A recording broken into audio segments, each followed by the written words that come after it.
What you are listening to right now is one of the most accomplished music of the artist Porter Robinson. Looking at my YouTube channel, you should realize that he is a great source of inspiration, whether visually or audibly. Although he is known and respected in the EDM sphere or the indie scene, I realized that not everyone knows Porter Robinson. He is one of the few artists to have positively changed electronic music. From something basic, a functional music that aims to make people dance and go crazy, to something complex with emotions and storytelling. Unrelated, he got a spot in our place. Twice! Now that's internet history. But this video is not really a history class of his life. It will not be a detailed analysis of his creative process. I don't even think I can explain Porter Robinson's impact. This video is just an open love letter to his best song produced to date. In my opinion, every fan has their own favorite song, such as Language, Goodbye to a World, Shelter, Ghost Voices, Get Your Wish, and much more.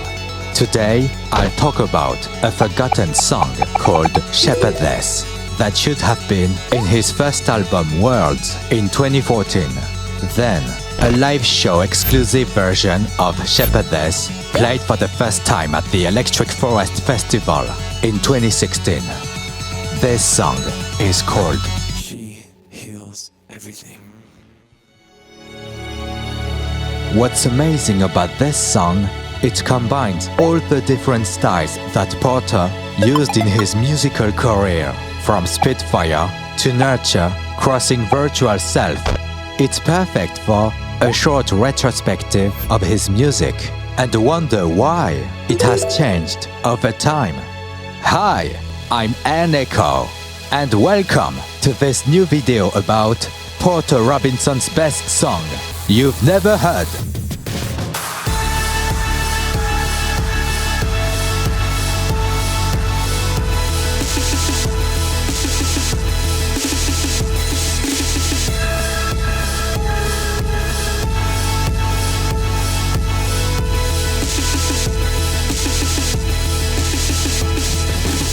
Shout out to Neofall, It's Mark, and Infectious Codex for these wonderful visuals. More info at the end of the video. But before getting to the heart of the matter, let's go back to where it all started. I'm talking about the Spitfire Era. What you are listening to right now is Shepherdess, made in 2012 but released in 2014. If we can call that a release.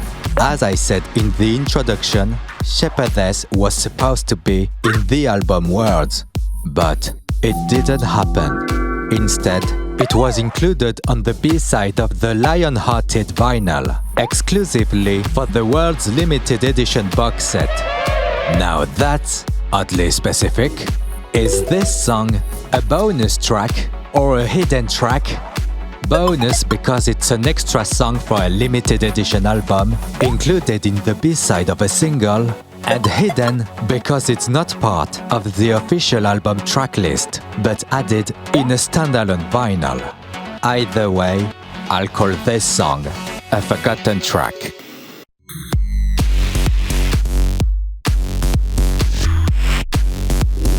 This drop is a bit nostalgic. At that time, I was listening to Savant, Stromae, and of course, Skrillex.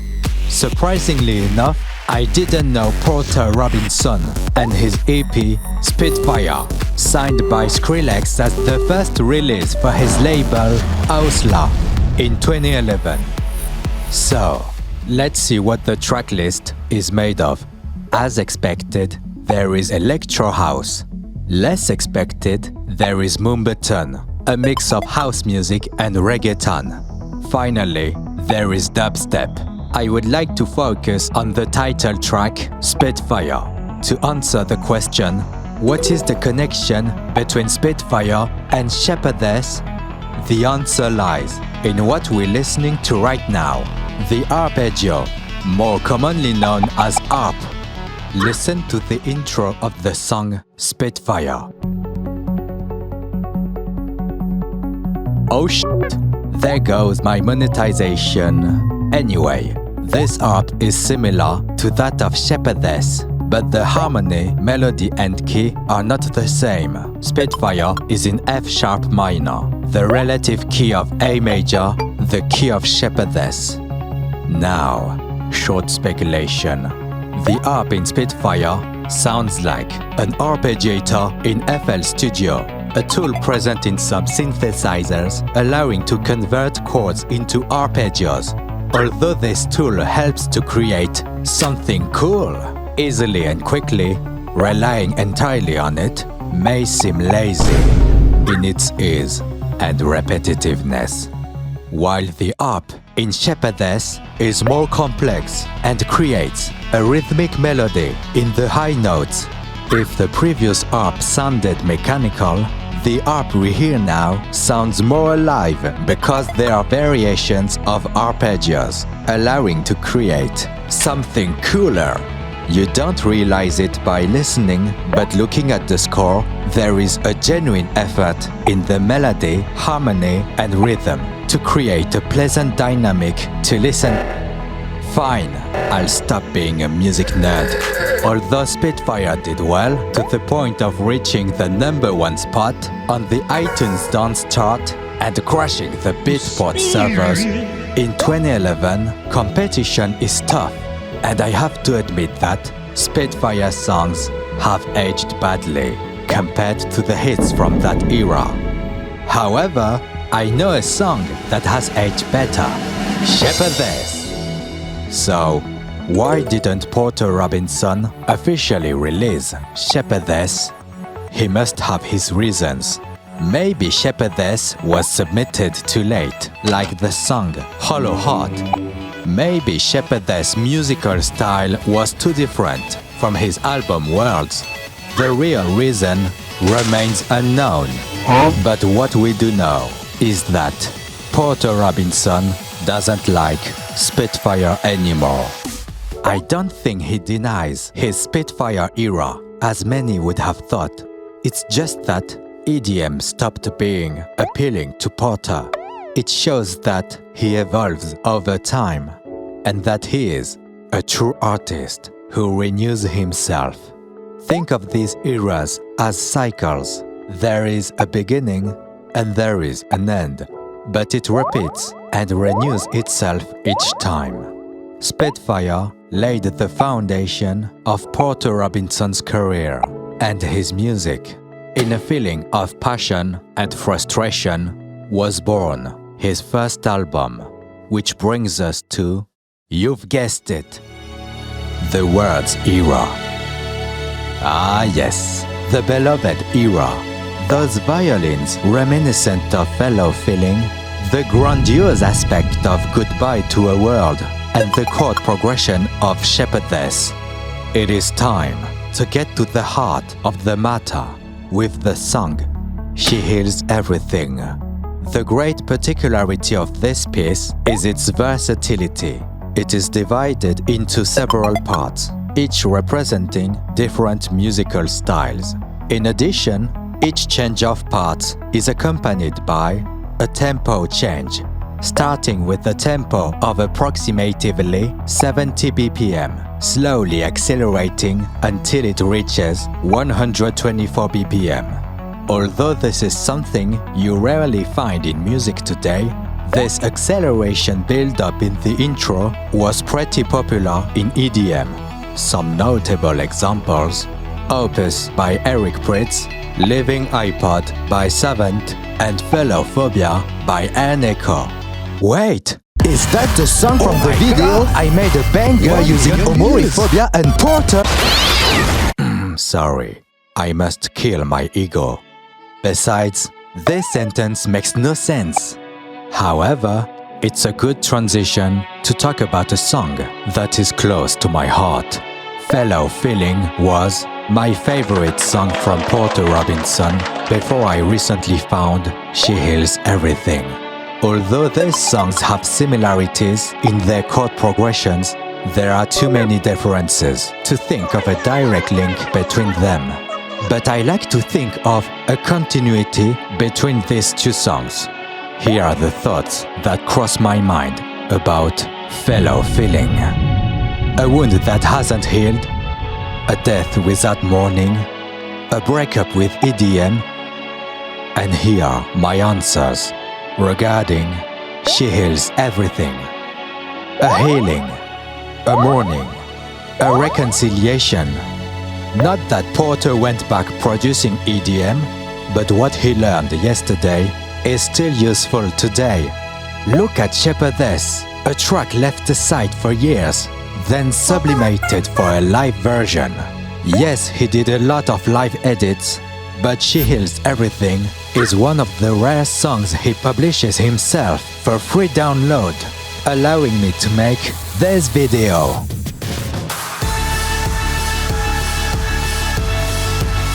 I never get tired of this drop. This song is played for the first time at the Electric Forest Festival in 2016. Although this part is reminiscent of Words with these 94 BPM and these Japanese influences, this doesn't sound like a remix of Shepherdess, but a legit song. And that's the magic of live edit.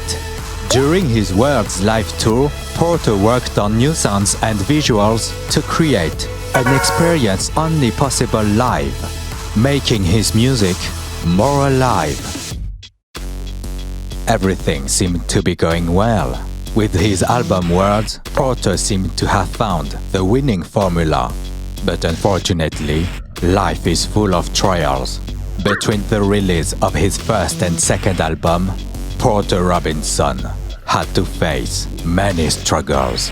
The pressure to do better afterwards, the fear of not being able to produce music again. And on top of that, his brother was diagnosed with Burkitt lymphoma, a rare form of fast-growing cancer. In this crisis period, he released 2 singles and a new project whose goal was to overcome his struggles, a return to his musical roots under his alter ego, the virtual self era.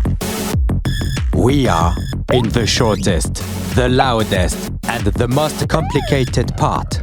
Also, I couldn't find a real connection with She Heals Everything, so I'll try to keep it short. However, it's a good time to talk about Japanese influences. If these influences seem obvious in Words, since Spitfire there was already a hint with the presence of a Super Mario Bros. Sample. In Virtual Self, I have found 3 main influences: Dance Dance Revolution and Serial Experiments Lane. I was hoping to find something by analyzing a.i.ngel, which is a reference to Serial Experiments Lane.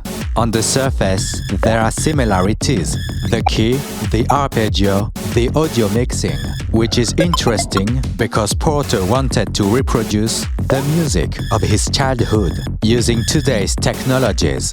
I would like to talk about Virtual Self, but it's so fucking loud! Also, this doesn't sound like Eurodance or breakbeat, but more like a mix of synthwave and trance.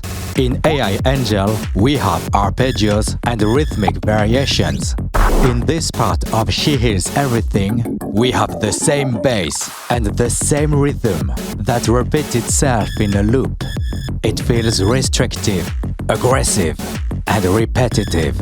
That's why I don't interpret this part as a representation of Virtual Self, but as Porter Robinson's perpetual conflict with EDM. This return to his musical roots was necessary for Porter to resource himself artistically.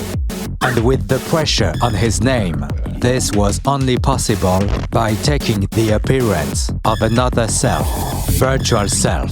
Ghost Voices was nominated for Best Dance Recording at the Grammys, which was a nice surprise. This won't make up for Porter's lost years, but the most important thing is that he didn't stop his music despite his struggles. Finally, after several years, I see the light at the end of the tunnel. The Nurture Era.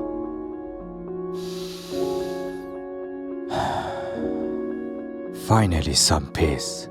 Here we are, in the era of maturity.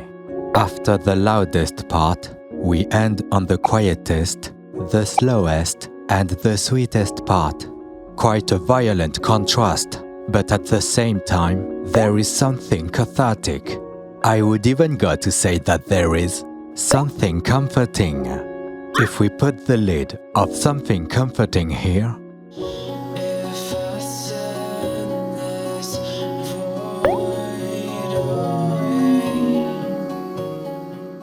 it works because the chord progression starts the same. Another interesting thing, this part of She Heals Everything is just the outro of Shepherdess that was stretched from 128 BPM to 108 BPM, which changes the key from A major to F sharp major, giving a more relaxed energy and colors closer to Nurture than Words. But what intrigued me the most is the parallel between the visuals of She Heals Everything and the music video for Something Comforting. Holy shit! Is that an Omori reference? I'm kidding. I doubt Porter played Omori. Although he knows about Omocat, even collaborated with her for Shelter merch, and was among the people who waited Omori. But unfortunately, forgot it over time. It would be nice if he played it, but I'm getting a little off topic. She Heals Everything was played in 2016, and Something Comforting was released in 2020. I feel like I'm repeating myself, but here's my question. Is there really a connection between Something Comforting and She Heals Everything? The answer is quite surprising, because Porter Robinson actually answered that question during a live stream the day after Something Comforting was released. She Heals Everything question. I think it's a legitimate question. People are asking whether it was a legitimate, like an intentional reference to a moment in my Old Worlds live show where there's like a girl who's floating. To be completely honest with you, it wasn't on my mind. Like, it didn't occur to me. I think it's more of like a subconscious thing. Like, that's clearly a motif that I think is beautiful, and I thought it would make an interesting effect for a video, but it was definitely not like an intentional reference or callback or anything like that. So there's elements of worlds, like especially in Something Comforting, I feel like that. The big octave piano, and I mean, I did write that section in 2015 too, so it was just part of the way I was approaching music at the time. But I mean, I don't dislike the interpretation that it's a She Heals Everything reference or anything like that. It's totally fine, and I mean, if you choose to see those things as connected, I think that's defensible, because they both kind of came from my brain. I think that's like, I can even go back to music from that I was doing in 2010 and still find parts of my own like self today in it. I think this answer sums up this video pretty well. In a nutshell, there is a subconscious and unintentional motive, a very thin connection that links these two songs visually and audibly. That's pretty cool. This shows the coherence of his artistic universe. The shape of his music can change from EDM to synth-pop and indie-pop, but the emotions he conveys through his music and his authenticity remain the same. Porter didn't necessarily want to change, but he had to change to evolve as an artist and as a human.